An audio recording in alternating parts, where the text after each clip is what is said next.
Today's hearing is part of a continuing series of field hearings done throughout the country to reach out and hear from American people outside the Beltway about what their challenges are with the Affordable Care Act. Informing us in just Washington, came last we week. brought in.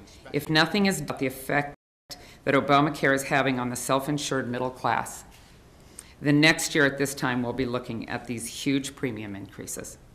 This could be the first time in our lives that we are left uninsured or making life-changing decisions.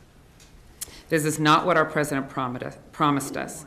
We have worked hard to provide. I submitted the information on October 31st, Halloween, which is a fitting day to do so since I was quickly learning how scary Obamacare really was. Then I waited. To the American people. Today, we'll do the best we can to bring transparency to the failures of the Affordable Care Act so the American people can begin appropriately demanding that we take action to fix a broken law. With that, I go to... We had a plan that worked for us. The market for plans that work for individuals, that's gone. Now it's one size fits all, and we all must pay for what we... It doesn't change that a law is a law, and we are sworn to uphold and defend the Constitution and the statutes as they are passed. For that reason, we want to know what is wrong, what is happening, and propose legislation that would allow us to find a way to bring what was the stated purpose of the Affordable Care Act, which was affordable care, to the American people.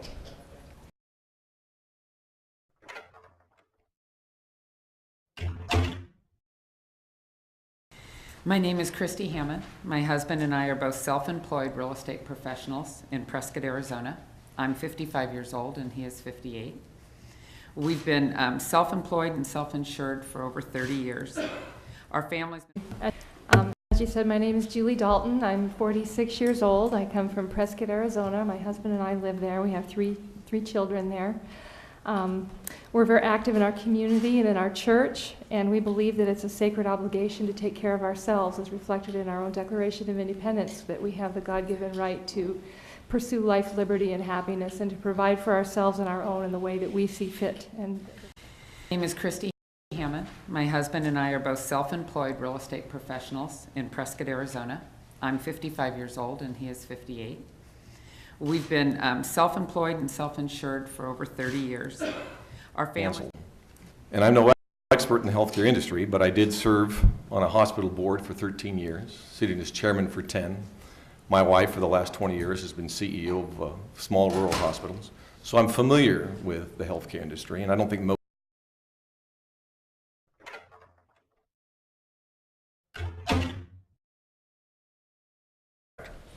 I want to note for the record, these are bipartisan hearings, no different than Washington. However, so far, 3 out of 3 times, my Democratic colleagues have chosen not to participate or even ask for a witness to support an alternate point of view. I regret that. America is best served when all opinions are heard. For that reason, we will include any insertions by individuals who have different stories in the record. We want to know where the Affordable Care Act is doing good, in addition to the areas in which it is causing higher cost or driving people out of the health care they wanted. I want to particularly thank today, it's interesting, the other day, this week, we had a hearing that was on the Affordable Care Act, but it was really on government intervention, what the effects were. And I was shocked that my ranking member and a couple colleagues on that side, they actually started saying single payer under their breath, which I felt perfectly willing to mention, because that's what they really wanted. That was what they wanted. It just, this was their incremental step. And it's a little surprising to some people, but that actually is what my members, Democratic members, said during an open hearing. Well, Mr. Chairman, be that it may, if that's what they wanted. And I think that question, sometimes I'm afraid that our friends on the left would say, well, you know, everyone has a right to health care. But what they really mean is that I have a right to make you pay for my health care. And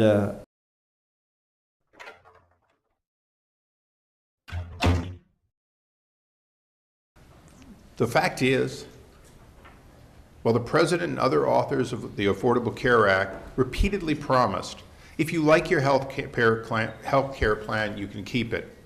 If you like your doctor, you can keep him. Simply isn't turning out to be true. No more than those who were told that there was oceanfront property. In that spirit of self-reliance, we decided in 2011 that we needed to purchase health insurance for our family. We felt uncertain about the future. We didn't know what Obamacare was going to hold for us, and so we thought that it was prudent that we should get ourselves prepared and purchase a plan. Our president had assured us that if we had a plan that we liked, that we could keep it. And so we felt that it was prudent to go ahead and provide that for our family. Care Act was first announced, I was not that concerned, as President Obama and prominent members of Congress stated emphatically that you could keep your current health insurance. When I first learned about Obamacare several years ago, I was hopeful but suspicious. All I could do was wait and see how it would affect me. I would say originally I wasn't particularly enthusiastic about a government-run healthcare system or a mandate for insurance. But I understood that a lot of people in this country could not afford adequate health care and health insurance. I was sympathetic to this plight. I expected our premiums would rise slightly. I was expecting that. With the Obamacare implementation. Since its enactment, the President has made a variety of promises to the American people that have not been, frankly, true. What didn't tell us was that in 2010 there was a deadline that if we didn't meet that, we would not be grandfathered in. We didn't understand that. That was never made clear to us. At the beginning of this year, the warning sign of things to come arrived in the mail when my then insurer, United Healthcare, informed me that my premiums would be doubling. Knowing that I don't consider myself very old, and I've been fairly healthy my whole life, but about the last 5 years that's changed as one gets older. But I had no idea what was about to happen to our family. When President Obama repeatedly stated that if we liked our insurance, we could keep it, period, I just didn't imagine what I was about to walk into. And so we also said the committee has said to 15 insurance companies, asking them what did they know and when did they know it. Clearly, the cancellations that are coming now were known well before October 1st. And were not made available to American people. I have no doubt if the American people had known the level of cancellations, the lack of availability, the fact that the promise that you could keep the health care plan you had, when in fact in every state they are disappearing. Late last year, we were informed by the trust that New York Life was no longer going to underwrite the plan as of January 1st of 2014. The reasons given, one, that our association was no longer bona fide. It had been stripped of that status by the Affordable Care Act. And two, since New York Life was going to was providing health care to some, it was going to have to start providing it for everyone. New York Life has completely withdrawn from the health insurance business, formally. Attempts by the trust to secure another. In October of this year, our agent called us, and this is interesting, it wasn't Blue Cross Blue Shield that called us, it was our agent that informed us that we were about to lose the plan that we had worked so hard to find. Through the Affordable Care Act, it was no longer going to be made available to us. And I think part of the alarming nature of it for us was it came so quickly because it had not been talked about. Until we got those cancellation letters, we didn't really know what was ahead of us. And we change. Today, I'm choosing to keep my current plan until the end of 2014, when I will be forced to change. So much for the, if you like your current plan, you can keep it promise. In the meantime, I received last 5 years, that's changed as it's older. And now when I need my insurance the most, it's being canceled. And I'm no expert in the healthcare industry, but I did serve.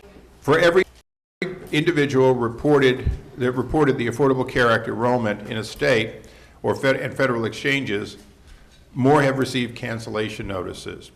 Very eloquently by our chairman. Mr. Obama famously and repeatedly promised Americans who liked their health care plans that they could keep them. Now, as of November 19th, nearly 5 million health insurance policies in 32 states have already been canceled, and there are indications that that is the tip of the iceberg. They were wrong. I should have known that. I would perhaps excuse Ms. Pelosi since she had not yet read the bill, but ignorance, even in my profession, is a poor excuse. I have not yet these secured. huge premium increases. This could be the first time in our lives that we are left uninsured or making life-changing decisions. This is not what our president promised us. We have worked hard to provide for our family. We've been responsible. We've paid our bills and we pay our taxes. This is not playing out as we were promised. I urge you to make changes. Yeah, in our case, we really appreciated what we had because Blue Cross almost denied me over what they were calling a pre-existing condition, and we were really relieved when we were able to work through that. We got additional documentation, we got, and we got the insurance that we wanted, and so for us from the beginning, we were very appreciative of it, and we're afraid for a moment there maybe we may not get it. So it really hurts me on a personal level to lose it because I worked so hard to get it. Ms. Robinson, you were previously. He said, if you liked your doctors, you could keep them. Now we see stories in the Washington Post about insurers restricting the doctors and hospitals available to patients in order to keep the costs from the Affordable Care Act down, or Obamacare down. Mr. Obama. So yeah, but I never health insurance. I really needed it, but I knew it was there. That was the comfort. I knew it was there, and I've lately started to need it, and it's been good. And now suddenly, after 30 years of paying into it, and I can't have it anymore. I would rather they just left us alone and let us continue on. 10 years. Mrs. Hammond, I'm going to ask. Now, I just have to say to you, for the leader of the free world to make those statements and then to back away from them or to see them clearly in error before the entire country either reflects an error in judgment or a lapse in judgment on his part or veracity. One of the two or both. And in either case, they represent a significant issue to the American people. If both are true, then the implications are fairly sobering.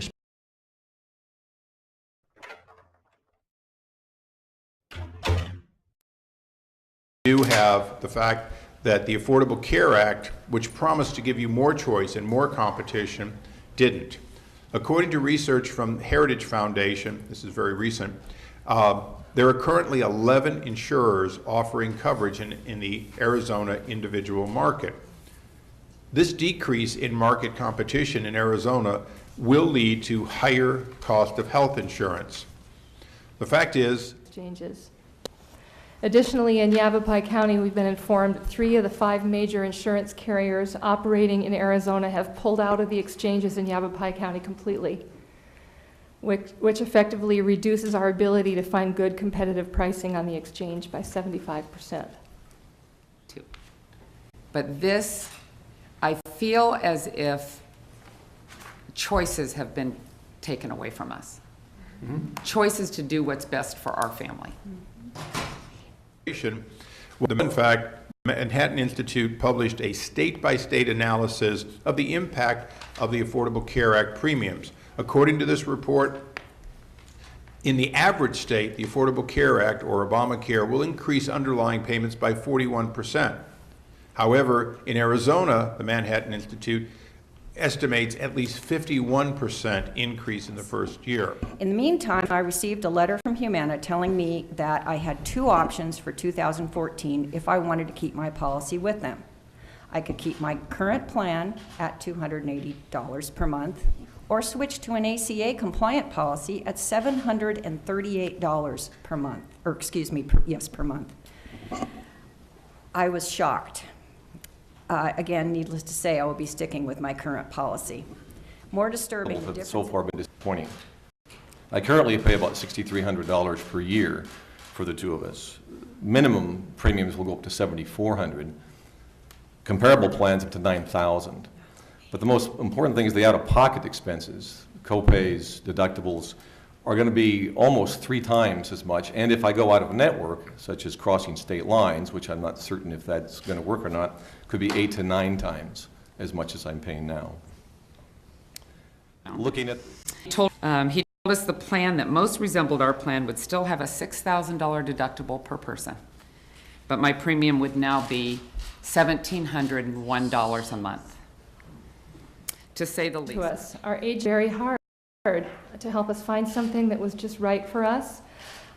We chose a plan that had a $375 premium. Under this plan, our children were covered until they were 30 years old. which is better than what we're being told Obamacare provides. We already had that. We had better than that. Each member of the family had a $5 million cap on benefits. We felt very secure about that. Prescription coverage was good. We were healthy, and we had exactly what we needed. In October of this year, he told us that starting the first of the year, our cost would be $1,180 a month, which is calculated to be a 320% increase over what we worked so hard to provide for ourselves. Here. He offered One of the advantages the Affordable Care Act constantly has is you go online or you talk to your insurer, and they do have a program that costs somewhat similar to your previous year. Then you discover that your out-of-pocket costs have risen, the amount you pay before anything gets paid, by $2,000, $3,000, $4,000, $5,000. It's barely affordable. We did not. Healthcare.gov was made available. I got online to find out what I would be looking at when the Affordable Care Act took effect. I was stunned. The premiums, I finally learned Tuesday that I do qualify for a subsidy of $226 per month. After reviewing the marketplace plans, I would be able to get insurance for $529 per month, which, minus the subsidy, would cost me, excuse me, $303, slightly over my current plan. This sounded feasible until I compared the proposed plan and my current one. Maximum out-of-pocket for the ACA plan would cost me $1,350 more per year, with an additional $276 in premiums. Why would I want to change? Needless to We would say, owe it back if we made over that. With premium increases like this, it's a total game changer for our family. The thought of healthcare premiums for healthy non-smokers costing between 17 and 20% of our income is truly unbelievable to me. We've been offered a reprieve. We did not sign up for an affordable care that simply said the insurance rate will be about the same and you will get less coverage and you will have more out-of-pocket expenses. And yes, yet that's what we're finding again and again.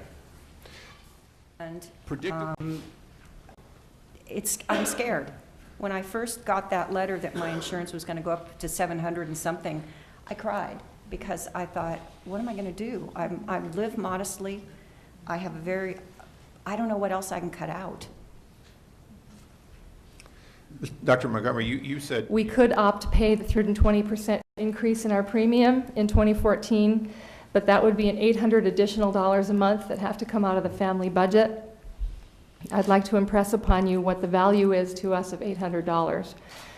It means that we would have to sell both of our cars, or we could opt to sell our home and move in with my brother-in-law.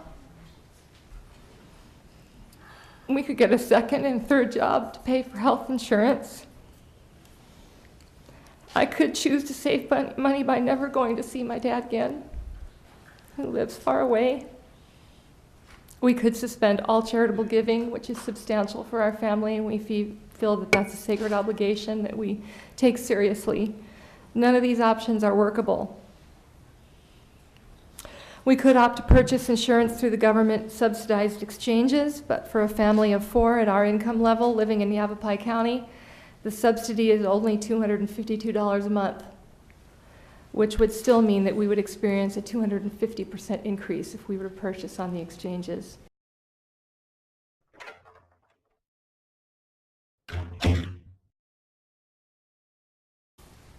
predictable but unintended when you write a law that says individuals working under 30 hours a week need not be covered by the mandatory health care, even though they have a mandatory responsibility to buy.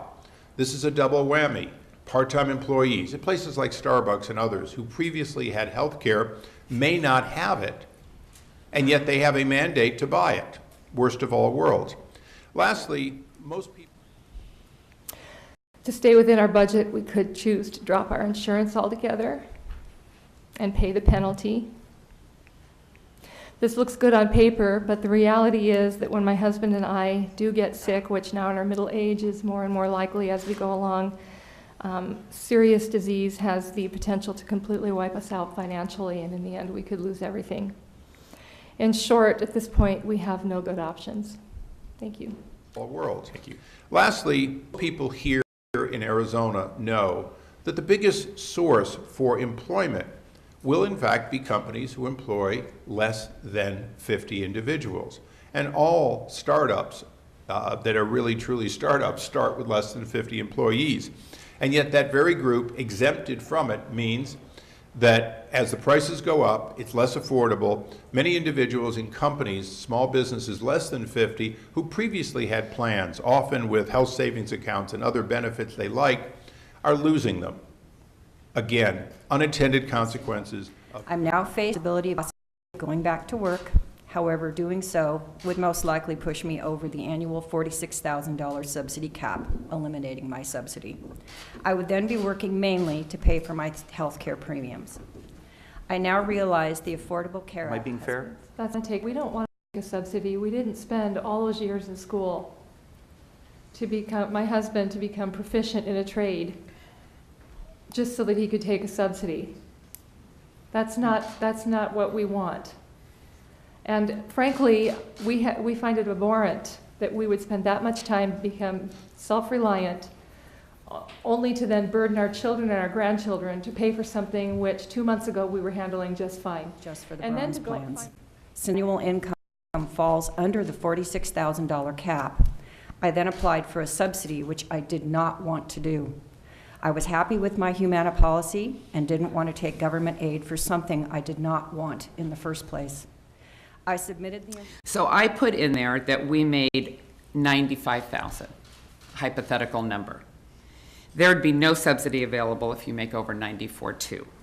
My premium would be $1,387 a month, $16,642 for the year. It's 17.5% of our income, equivalent to our housing allowance. I then estimated that our adjusted gross income, let's say, was $89,000. And I was given an estimate of over $8,000 in subsidies if we made just under the 94.2. This would equal 9. So if you'll manage your life, so when you've hit your income, you just stop. You actually Exactly. make money by minimizing your productivity. Exactly. Wow. I mean, the absurdity of it. And